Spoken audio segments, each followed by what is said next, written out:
One of the Truth Travelers frequently requested guests that I get a lot of emails wanting him back because they love his information. They love the way he approaches his investigations.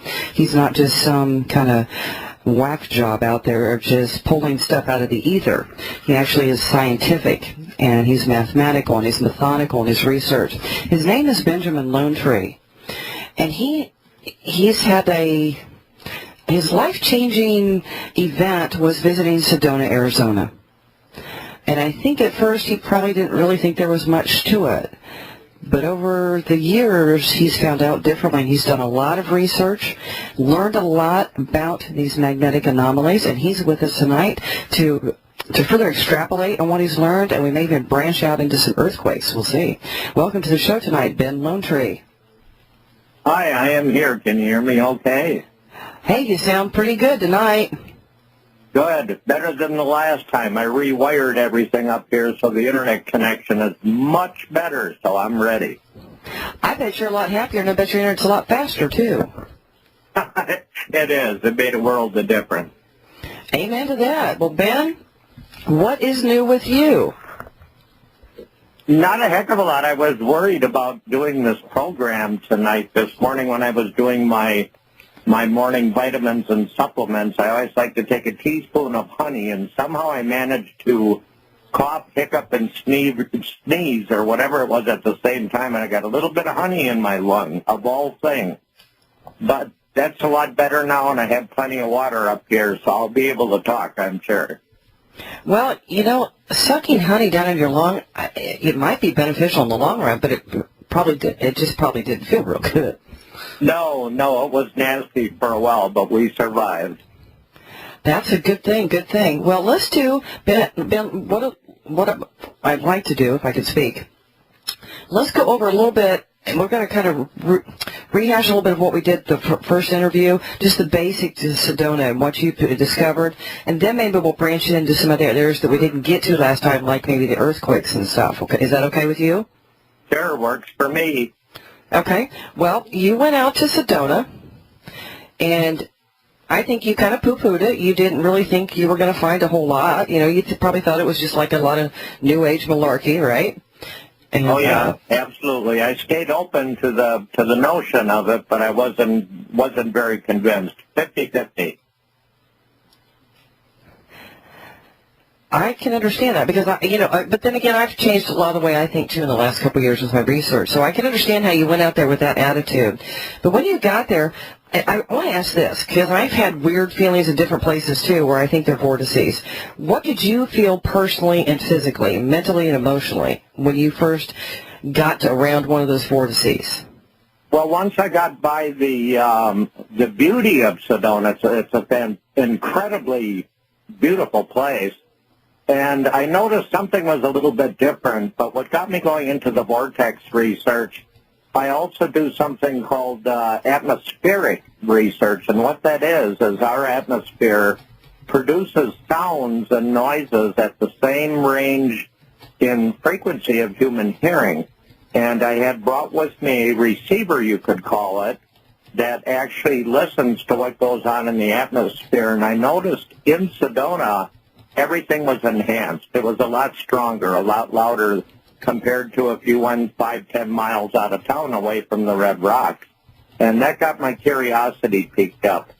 I also noticed that different areas in Sedona, it felt different.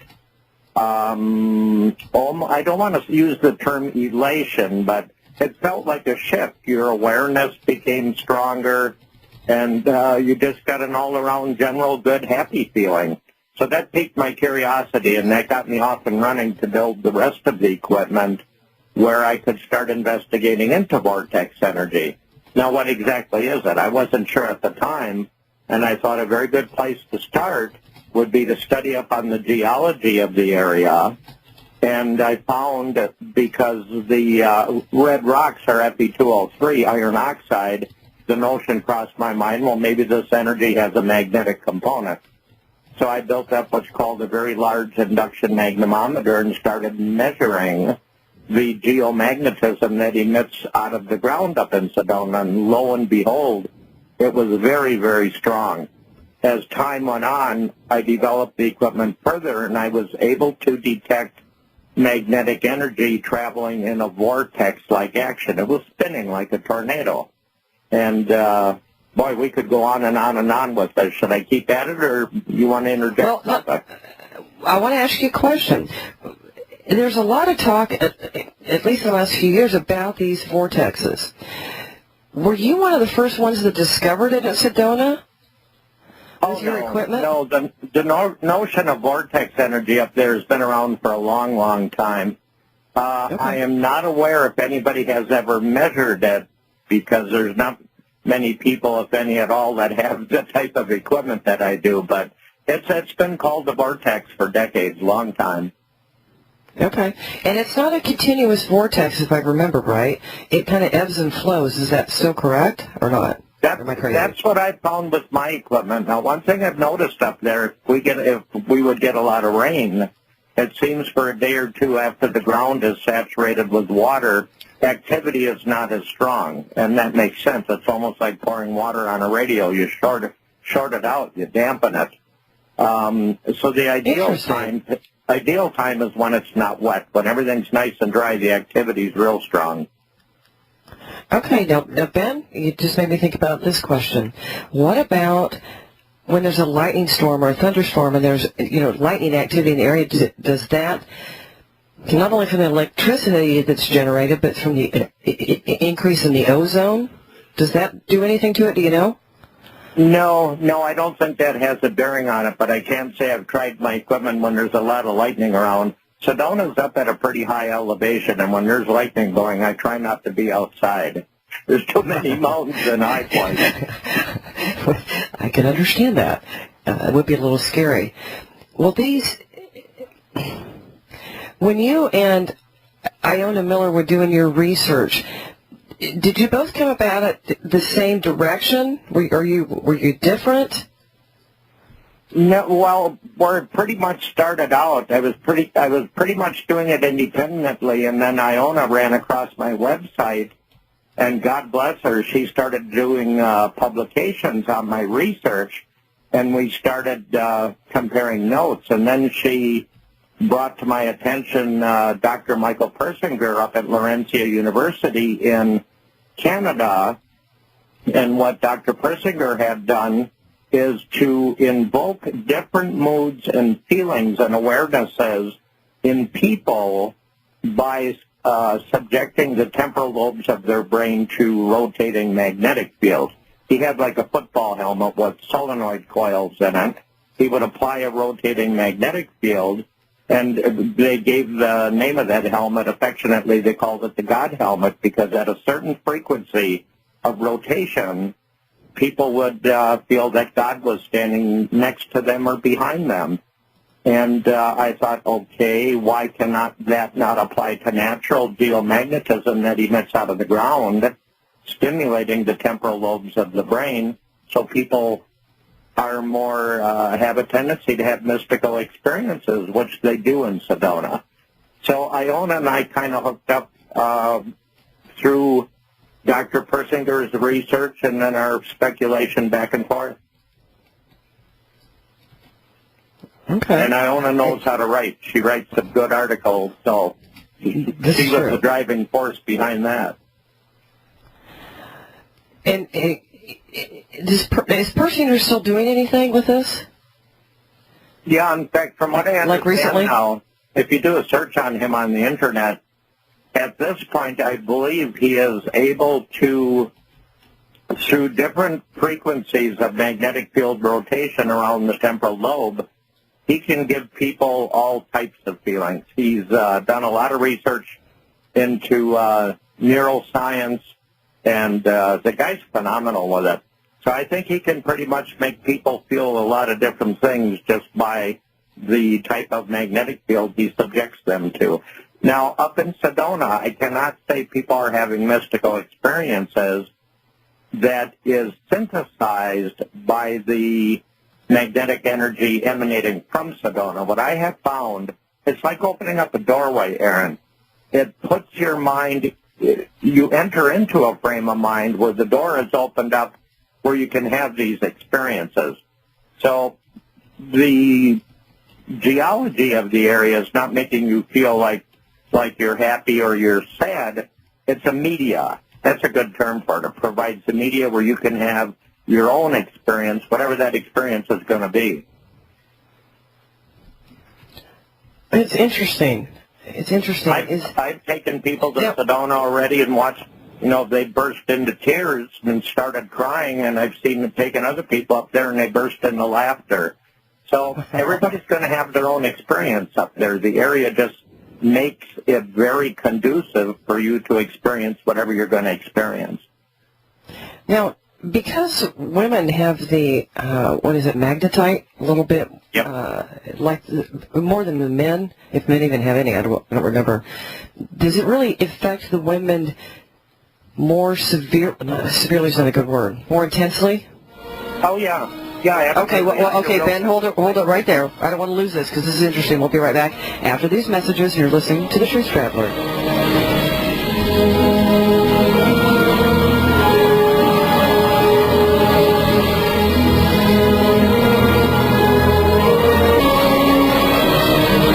And welcome back to The Truth Traveler. Our guest is Benjamin Lonetree.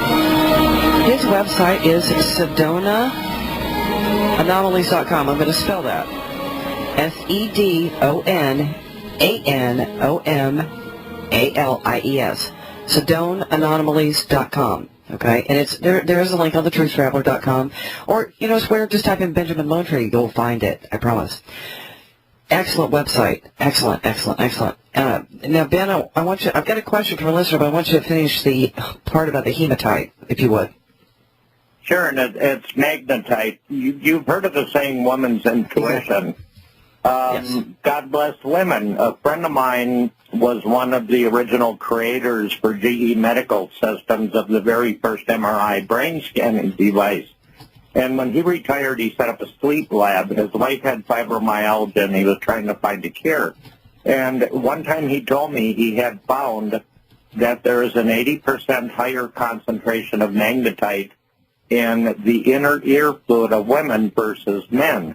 Now, if you look back through history and you look at people like Joan of Arc that was hearing voices, that got me to thinking about Sedona, too. You look, my God, most of the intuitive people, that's not the right choice of words, but women have always been more in tune with everything than what men are. That does not mean men cannot have the same experience. They can. We just have to be a little bit more cognizant and aware of what's going on, whereas women can do it naturally. And I think that directly correlates to the fact that they have higher concentrations of magnetite in their inner ear fluid, which is going to respond to local geomagnetism and send electrical impulses up into the brain that they can decipher, if that makes sense. It makes sense to me. It does. And I know I can definitely feel it when I get over one of these spots. And listeners, if you've never been over one of these vortexes, the first time and you don't know how you're going to react, be among friends. So it helps. Because I didn't know, and I didn't know what to expect, and I didn't even know it was over one. And all of a sudden I'm crying. It's like, wow, I feel like an idiot. Yep. Well, I do have a question from a listener, Ben. It's kind of multifaceted, but here we go. Have you ever heard of the Magnetic Mountain in Arkansas? I've heard of it, and there's also one up near Grants Pass, Oregon. Unfortunately, I've never been there to do any testing on the area. Perhaps one day. Sedona has its magnetic vortices, but that can happen all over the place. I'm sure there's many, many other places on the planet where that's possible, and the one in Arkansas is very feasible, too. Same thing. Okay, that's what I was going to ask you, if you were going to go there and do some of these testing other places once you retired. Yeah, the big one I'm going to do next, other than Sedona, is going to be Mount Shasta. I'm looking forward to that one. Oh, you got to let me know that one, because I am very curious about that. There's so many weird things that happen there. You know, a big thing to look for, too, and that Melissa can check with the one over in Arkansas, another big factor was Sedona's, beneath all of the Fe2O3, the iron oxide, the red, there's a layer of quartz. And the U.S. Geological Survey has found that the layer of quartz in Sedona is also emanating its own magnetic field. So she could do some research on the geology of the area in Arkansas. And I know Arkansas produces some nice crystals. That's going to be another big factor to determine if it's a prime area for vortex energy. Okay, good to know. Now, when you're in Sedona, do compasses, the needles on the compasses go wild? I have seen that one time, and that's only due to the fact that I was located near a very large deposit of magnetite. Now, you can't walk around Sedona with a compass and all of a sudden it's going to start spinning, telling you you're in a vortex. Vortex energy is very subtle. It's very quiet. And in all honesty, it's not strong enough to make a compass change direction or move. So if you're in Sedona and you see the needle no longer points north, that more than likely is due to the fact you're probably standing in an area loaded with magnetite. Okay, it's good to know. The listener said that the compass started spinning around, and they both felt weird. Okay, it's possible. I've never seen it happen, but that does not mean that it cannot. But sure, it would be very possible. Isn't it funny to think about how much we really don't know? Oh, yeah, I just love it. You look back through history, and especially coming from a scientific perspective, the more I dig into things, the more I realize how little we know. That is so true. The more I learn, the less I know. It's the truth. Hey, we'll be right back after these messages, and you're listening to Ben Lone Tree on The Truth Traveler. Welcome back to The Truth Traveler. Our guest tonight is Benjamin Lone Tree. His website is SedonaNanomalies.com. I'll spell it again. SedonaNanomalies. It's like Sedona Anomalies. It's like a tongue twister to me, Benjamin. Sorry about that. But it is. It just is. I can't get it out. Okay. I wanted to know, is this going to be a little tricky maybe to get the point across without these graphs and charts, but one thing that fascinates me and that you've studied extensively is the brainwave and geomagnetic synchronization. Yes. Now, okay, I'm going to try to keep this simple. The layer of quartzite that's beneath Sedona, piezoelectric effect, a lot of people have heard of that. When you have a crystal that's under pressure, say the weight of the rock that's on top of it, these crystals are being squeezed, and you get electricity. You also get electromagnetic energy produced from that, and some of that, according to the U.S. Geological Survey, can go up and through. I'm trying to keep this uncomplicated. It will go up as high as close to 7 to 8 hertz, or cycles. Now, 7 to 8 hertz, you're up into brainwave frequency. So when, on my charts, when there is a surge in magnetic activity, which means it's an outflow, a spike in the vortex energy that's emitting in the area, what I've noticed by watching the raw brainwave activity is you get a spike in brainwave activity too, comparable to what they call micro seizures. Everybody gets them, and it's not a bad thing. That's a misfiring within the brain.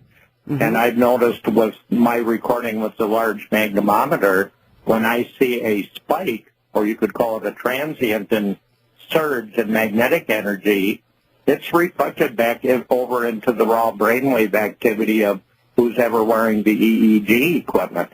Now, how does that stimulate the mind? I don't know yet. I'm still working on that. It's still part of the puzzle. I know it's there, and I can see the synchronicity between the two events. I'm just not sure on the mechanism that's doing that. Now, that same friend of mine from GE Medical Systems, he put it in good terms. Our brain operates, it's called phase lock loop. And what that basically means is any external signal, if you want to call it that, at a specific frequency that's operating at the same frequency as our dominant brainwave is, our mind will lock into that. I'm sure you've heard of people that are bothered by power lines or electrical noise. That's very real. It's very true. It's because the brain locks in to the 60-cycle power grid signal. That takes them to a state of very dominant high beta or gamma brainwave activity, which is very agitated. And I suspect it's the same mechanism that's happening up in Sedona with the vortex energy. It's an ongoing thing. I can't say it definitively. I look at it logically, though. It's just interesting. It really is. I mean, we know this is geomagnetic. And I find it really interesting that humans are just now figuring out, well, I think a lot of humans knew this a long time ago. It's just that, the very technologically enlightened group of us in the last 50 years probably are figuring out that magnets are beneficial to our health. Oh, absolutely. Yes. It's not that we're learning new things. I think I draw the analogy to we've forgotten. Our ancestors, we knew this energy existed. Our ancestors worked with it, on an everyday basis. And then because of our advance in technology, and we disconnected from the earth. And now we're starting to discover it again. But our ancestors always knew this.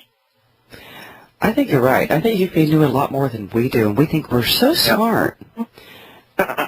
We're still learning. Got a long ways to go. Long ways to go. And let me ask you this. There's a real popular thing now, and I think there's something to this. It's called earthing, where you just walk around barefoot. So we kind of realign yourself a little bit with the earth. That's now, going back to my VLF recording, and I'll do that periodically. If I'm holding my VLF receiver in my hand and I'm walking around with a pair of shoes on, you can hear the electrical discharge that's acquired on my body discharging through the shoes into the earth, into the ground. The skin of our body stores up a charge. Just like if you walk in the wintertime across the rug and you touch something metal, you get a static shock. It's the same thing. We store potential on the surface of our skin. So earthing, when we're walking around barefoot, it's a very good thing to do because we are taking our body and putting it at the same electrical potential as the earth is. Very healthy, very beneficial. I advise everybody to do it when they can. It's very good for you. I need to do it. I know that, and I do feel better when I do it. And everybody out there, they already know I'm crazy, so Ben, you're just going to be joining the crowd that knows Erin's crazy. I have this thing with bugs. So I feel like every time I'm walking around in my grass, I don't walk barefoot outside. I just don't. I always think about the bugs that I'm stepping on. It just wigs me out. And I know I've got to get over that. I've gotten over my fear of spiders, okay? I worked for years. I was totally arachnophobic, and I've worked for years to put that behind me. I got to do the same thing because I know earthing is good. I mean, it's so good for your animals to get out and run around just on the grass. It's so good for them, and I know that. It's like they know a lot of things that we don't. Anyway, and there's just been a lot of studies on the earthing, listeners, and if you don't know what I'm talking about, just Google earthing. You'll find it. And I bet it's a very good thing to do. And even though I'm out here in the desert, if there's an area that has a little bit of grass, I don't have a problem taking my sandals off and walking it. It's a good feeling, and it's very healthy. It's very good for you. And if you want to look at it logically and scientifically, you are literally taking the electrical charge that has collected on the surface of your skin, and you're putting it at Earth's potential. So it's a very good thing to do, definitely. Spiders are not. I know. You can yell at me later. I think it really helps bring us into that Schumann resonance frequency that we get out of so often. We're never in it. We're surrounded by electricity. We're surrounded by Wi-Fi. We're surrounded by all this junk. And I think our poor cells in our body are freaking out over this.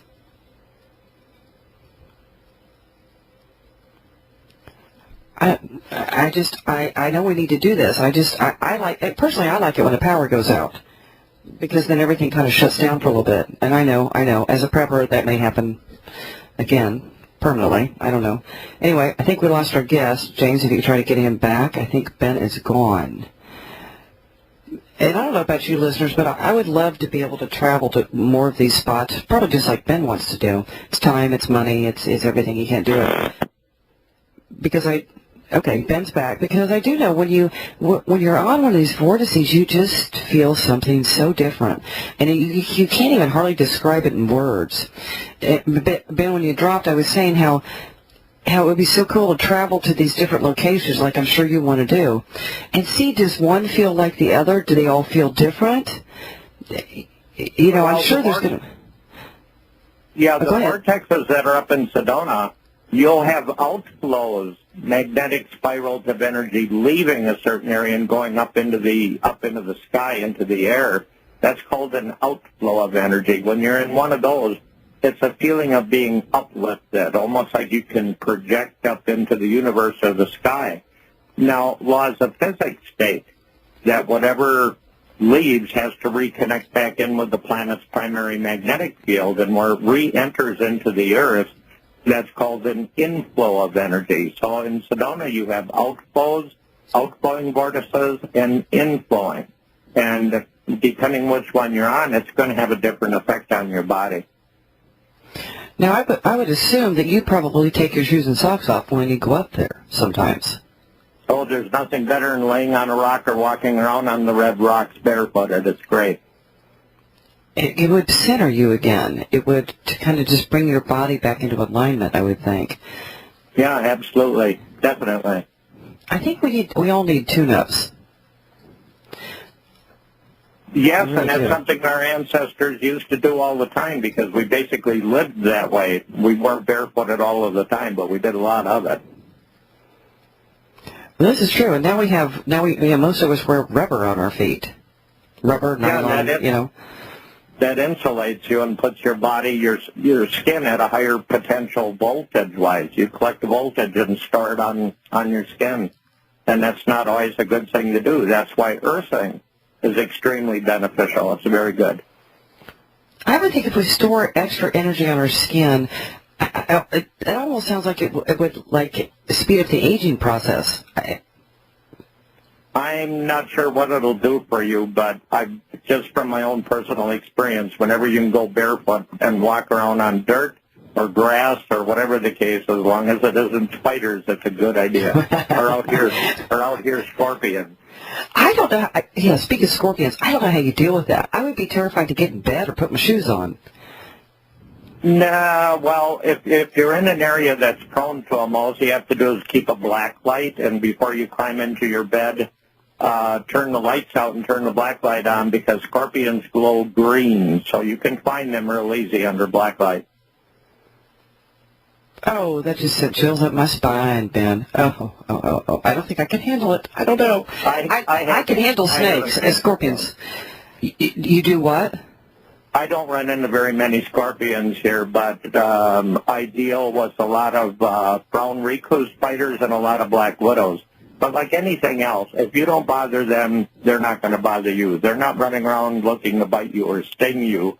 But if you invade their turf and you happen to be there, well, you put yourself in that position.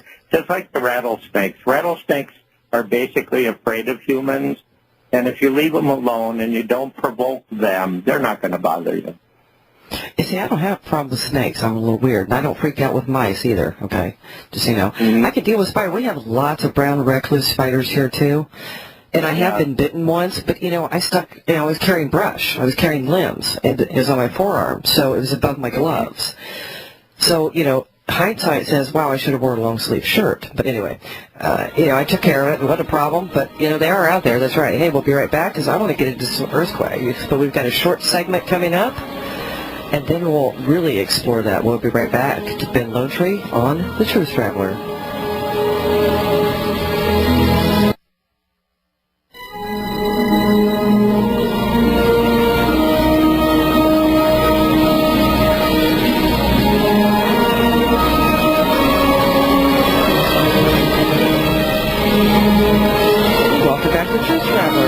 Tonight is Benjamin Lone Tree.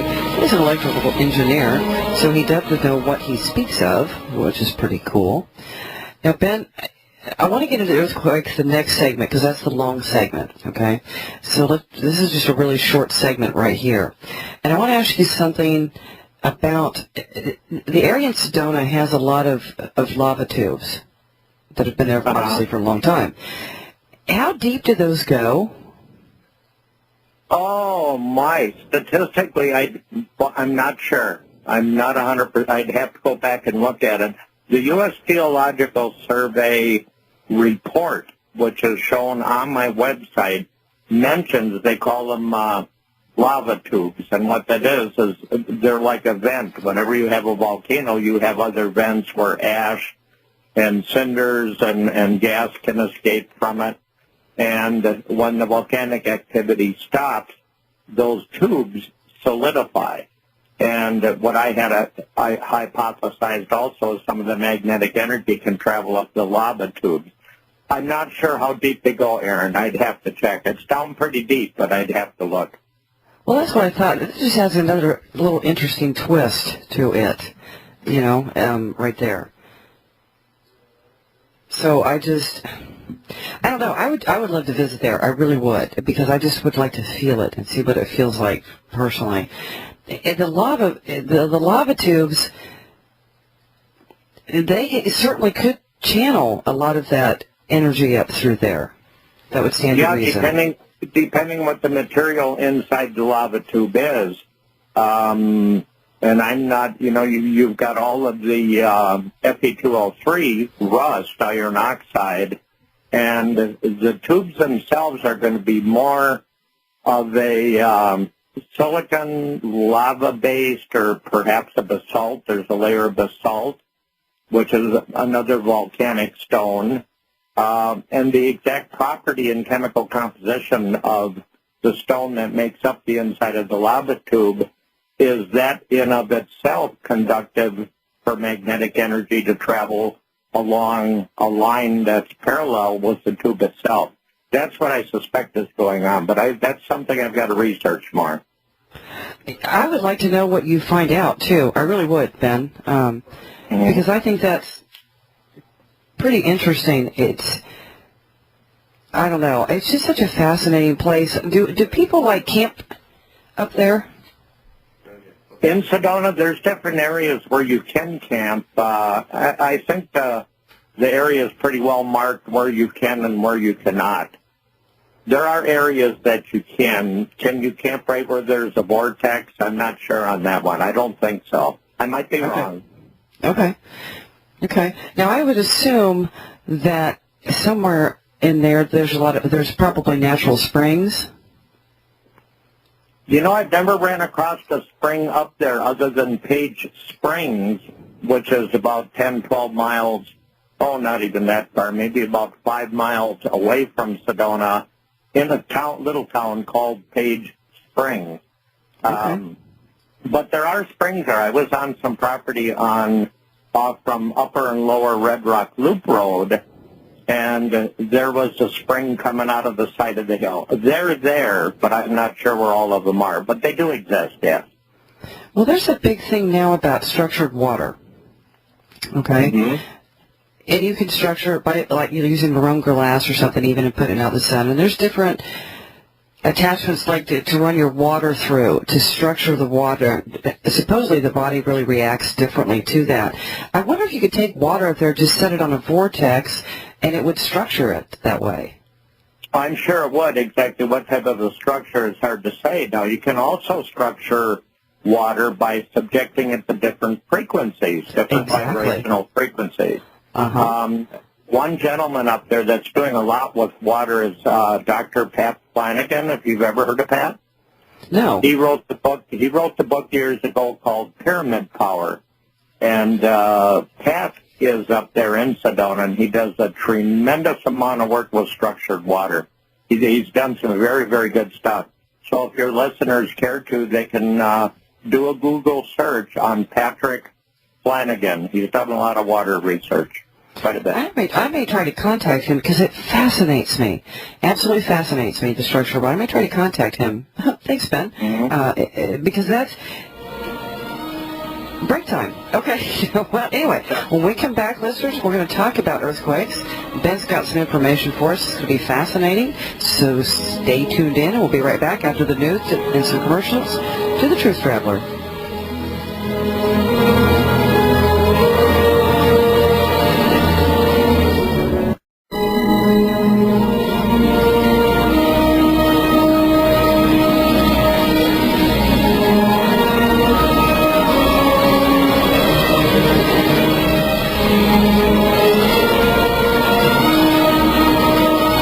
Back to the Truth Traveler. I'm Erin Dakins, and our guest tonight is Ben Lone Tree. His website is SedonaAnomalies.com. Check it out. It's very, very fascinating information. And we're going to get into earthquakes. I just want to share with everybody out there, please spread it around at the bottom of the hour, so about 25 minutes, 24 minutes. We're going to have Shane Harger on. There is breaking news on the Bundy Ranch.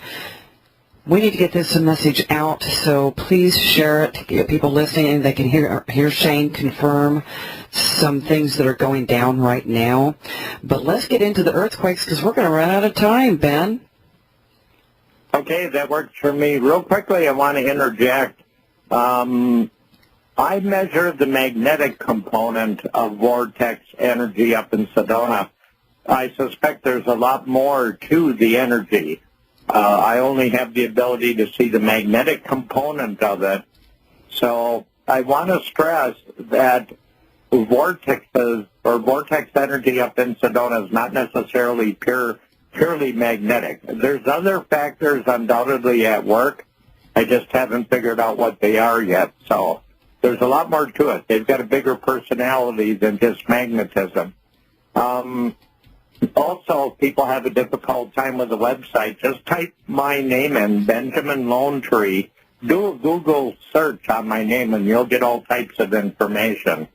Okay, earthquakes. You want to know how that works? I do. I have been dying to know for the last, 2 or 3 months since you were on last time?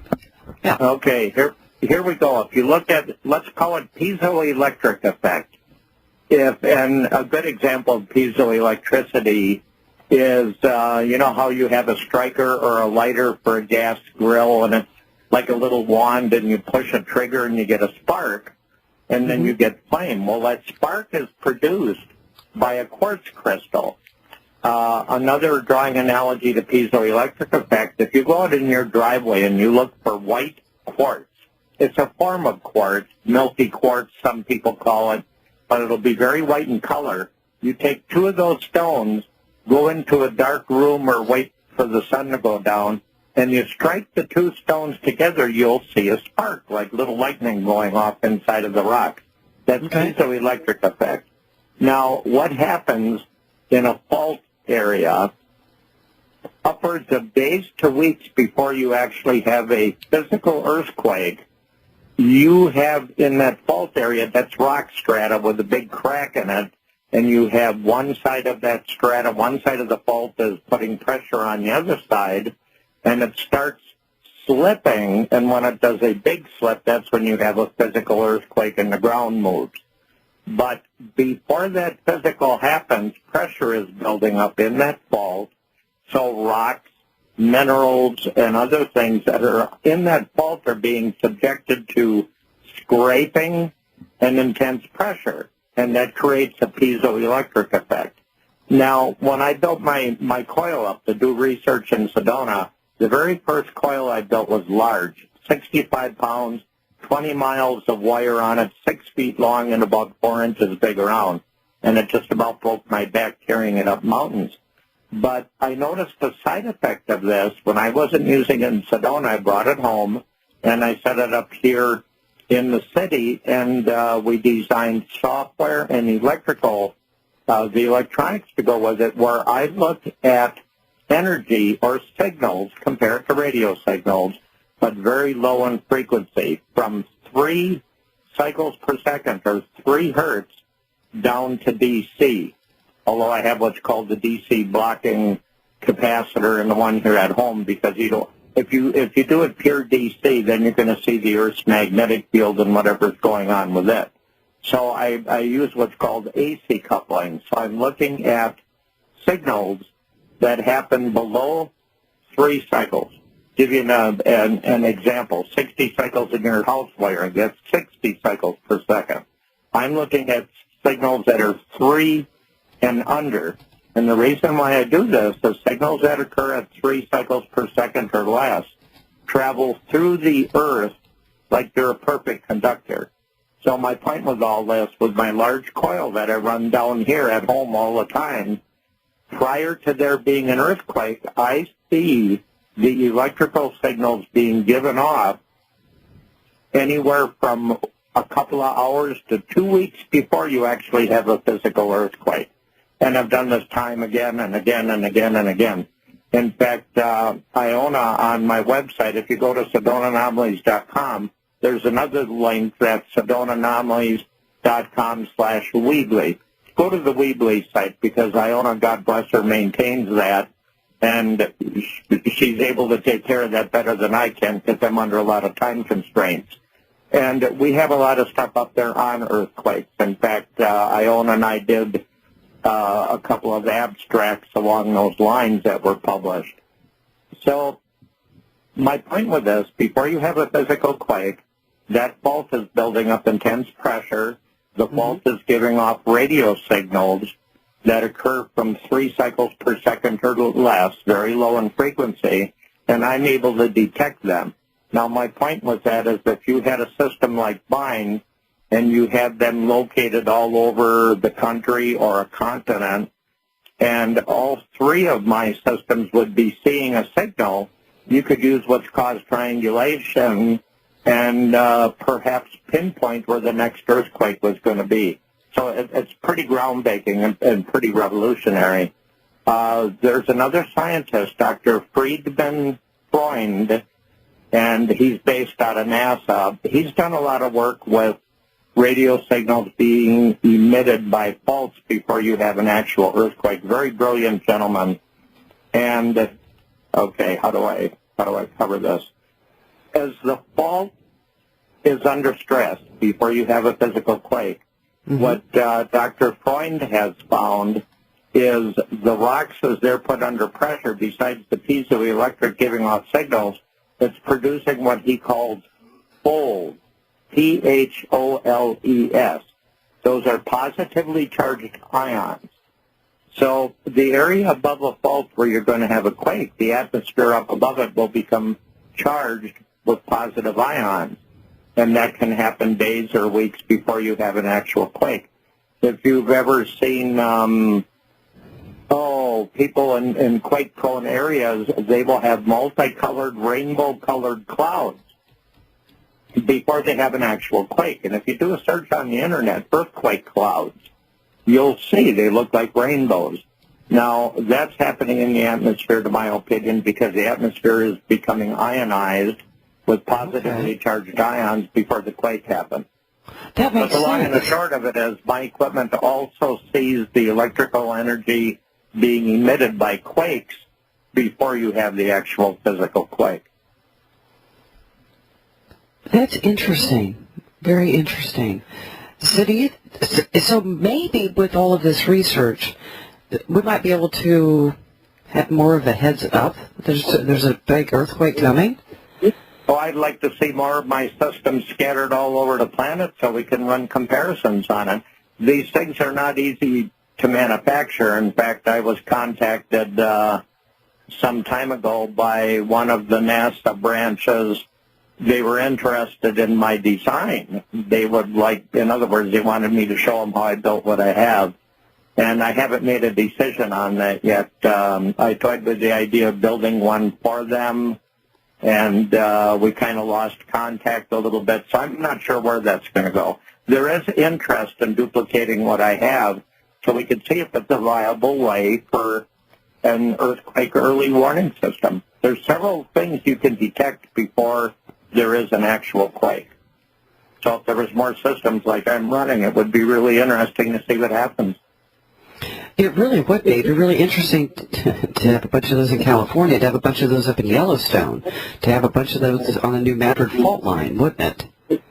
It would be, and I think the government has experimented with something similar to what I'm using. But the last report I read about 10 years ago is that they said, no, it's not a viable way. And for the life of me, I could never figure out why it wasn't viable, but they just pretty much abandoned the idea of doing it this way. And yet my system running down here, just about every earthquake that happens, I'm able to detect an electrical signature of it. And that's, the earthquake that happened over Japan, the earthquakes that happen in South America, the ones that happen in Yellowstone, the swarm quakes, Arkansas gets swarm quakes. I'm able to see that signature every time. I can do it over and over and over and over again, so I know this is a viable way to detect it. I'm just not sure why mainstream science isn't pursuing it more, unless the complexity of building one of these things they don't want to touch. I'm not sure. Why would I would think they have pretty complex things themselves. Sure. I mean, okay, give the listeners an idea. How expensive would this be for them to make? Oh, my system, my coil, not the electronics. The electronics are about $200. That's pretty basic. But the actual induction magnetometer that I used to do this took me 3 months to build, and that was every weekend, every Saturday, Sunday, winding the coil of wire that goes on it. Expense-wise, I have about, maybe about $1,000 in each one of my coils independently. But my coils are a little more sensitive than the normal because the inner part of the coil is called the core. And I use a laminated core, but in between the laminations, and some people understand what that is, I have what's called vet glass, which is cobalt, the thickness of a human hair. And the reason why I've layered it with cobalt, which is $1 a foot, is it increases what's called permeability. So it makes the coil more sensitive to signals at a very low frequency, below 3 hertz.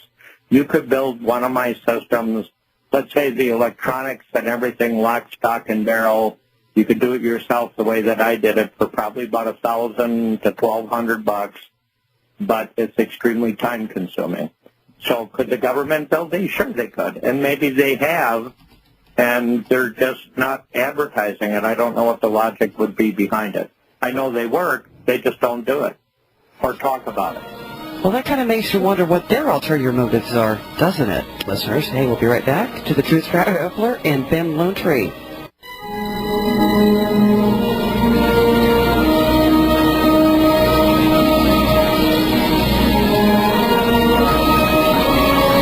Welcome back to the Truth Traveler. Our guest tonight has been Benjamin Lone Tree.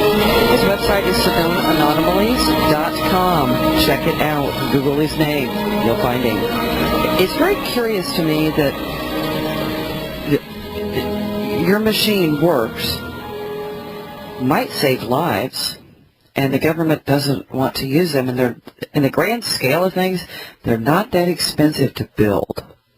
No, so and I don't want to assign anything sinister to it. I don't know if it's because of cutbacks. I'm not sure what the reason is. So I'm staying pretty non-judgmental with it. And yet a few of the branches of NASA have been very interested in what I'm doing. So I'm not sure why mainstream has backed away from this. Now, if you look, if you've probably heard up at Yellowstone lately, a lot of the elk herd is leaving and the buffaloes are leaving. Now, the reason why they're doing this, and I'm sure you may have heard how animals leave an area before there's an earthquake. The animals know something's coming. And there again, too, as far as I'm concerned, they are detecting the electrical energy being emitted in a certain area before something major happens. To me, I've been doing this for so long, this isn't rocket science anymore. Another thing that happens as the fault or areas giving off positively charged ions, those ions get up in the atmosphere and they affect Schumann resonance, and you and I talked about that the last time. And there was a doctor, Dr. Hayakawa, over in Japan, who recorded how the third and fourth Schumann resonance intensified in intensity anywhere from 3 days to 2 weeks before there was a major earthquake in that area. I recorded the same thing here. So Dr. Hayakawa proved it. I validated because I recorded the same thing here with Schumann resonance. And then the big tsunami happened over, and Fukushima reactor got wiped out, and I think Dr. Hayakawa got very busy because I haven't heard of him since. So this all correlates. There's an energy given off by a fault area that animals are detecting, and they know to evacuate before it happens. And it's detectable because Dr. Hayakawa saw evidence of it, and I see evidence of it. Why it isn't being pursued in mainstream, I have no idea. I don't know what to say on that one, Erin. I don't want to say it's sinister. I just don't know why not. Well, I always tend to put my tinfoil hat on, Ben. You kind of know that. But anyway, if it saves lives, of course, we could just pay attention to the animals, too. They tend to know these things before we do. And I did see the videos. I'm sure a lot of the listeners did, too. Like the bison and the buffalo, like leaving Yellowstone. It was kind of weird. Yep. Well, they're detecting what's going on there. Does that mean that Yellowstone is imminent going to blow up? Not necessarily. It just might go and relieve pressure and then subside and quiet down again. But Yellowstone has been building in intensity for quite some time now. And we know sooner or later it's going to happen. Just like up in Flagstaff down here in Arizona. Mount Humphrey erupts, and this was told to me by, I have a friend that maintains the telescopes at Lowell Observatory, which is up there in Flag. That mountain erupts, that volcano lets loose every 648 years. And It's about 50 years, it's 50 years overdue. So sooner or later it's going to happen. Sooner or later California will get a big one again, and Yellowstone's going to let loose. It's hard to say when. Well, that's it. It's not like the Earth is a dead planet. That's, I guess people don't get that. The Earth is moving, shaking, changing, shifting. The Earth is, she's alive and she's evolving just like people are. That's it. And, we can't, obviously we can't stop it. It would be nice to know in advance, though. But just because of the fact that we could save people and animals. Yeah, absolutely. But I don't know. I mean, it is changing. There has been a lot of talk about Yellowstone lately, and hopefully she'll just release a little pressure and she'll kind of go back to kind of just slumbering peacefully. It's very possible. Because I don't want to think what would happen if it would erupt, because no, the idea if it erupts, you can figure within a 500-mile radius of Yellowstone, there's going to be 3 feet of ash on the ground. So you can figure a lot of devastation in a 500-mile radius. The bulk of the ash, due to the prevailing winds, is going to head up over the Dakotas, Montana, up over into your neck of the woods, up into Canada, and that you don't want that to happen because it's not going to be good. It won't be good. It's going to get really cold. Ben Lowtree, thank you so much for being on the Truth Traveler tonight. My pleasure. Be glad to come back whenever you wish. Awesome. I will talk to you